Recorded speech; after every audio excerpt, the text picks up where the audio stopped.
Tonight, the NBC Chicago Investigative team has obtained an internal government memo that authorizes federal immigration agents to enter your home without a search warrant. Critics have said ICE is violating the Fourth Amendment of the U.S. Constitution that protects against unreasonable search and seizure. Our investigative reporter Chuck Goudie is here with the very latest controversy at an embattled agency now. Chuck? Stephen, Allison, unlike other law enforcement agencies that typically obtain a warrant to enter private homes, tonight a written directive from ICE allows for their house call to come without a court order or a judge's approval.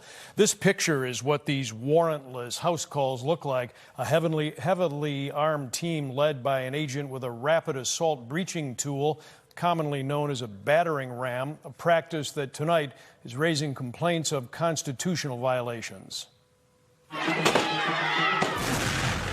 What critics call cowboy tactics have been seen from Chicago to Los Angeles and Minneapolis to Portland as part of the administration's illegal immigration offensive. Unless lives are in immediate danger, warrantless door-breaking raids have been unconstitutional since the Fourth Amendment was ratified 235 years ago. The Constitution was all about a reaction to what the British had done to the colonists. The British soldiers had gone into colonist homes, arrested people without any process. The Bill of Rights, the Fourth Amendment, was a direct reaction to that. Former Chicago federal prosecutor Ron Safer tonight says this ICE directive in place since last May can't legally circumvent the Constitution. The memo made public by whistleblowers inside ICE instructs federal officers that they don't need a signed court order to go into private homes of a person already designated as an undocumented immigrant, that agents are just carrying out an administrative function. Our understanding is that you can enforce the immigration laws of the country under an administrative order if you have an administrative warrant. That's what we think. That's our understanding of the law.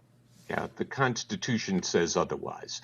Safer, a regular NBC Chicago legal analyst, tonight says this ICE memo prescribing forcible entry is instructing agents to violate the Constitution. If these people had committed crimes, they would go to a judge. It's very easy. You go to a judge, all you need is probable cause. You don't need proof beyond a reasonable doubt. Most immigration law in our country is not done through the criminal system with the judge. It's done through the administrative law system. We're going to continue that practice just as they did in the Biden administration or any other administration. For years, the recommendation from immigration attorneys has been that people simply shouldn't open their doors if authorities show up without a warrant. Ron Safer tonight says that is still the advice, even if it results in federal agents ramming down the door. When this tactic eventually lands in front of the Supreme Court, Safer believes justices will side with the original wisdom of the Constitution. Stephen? Okay. Chuck Goudie, thank you very much.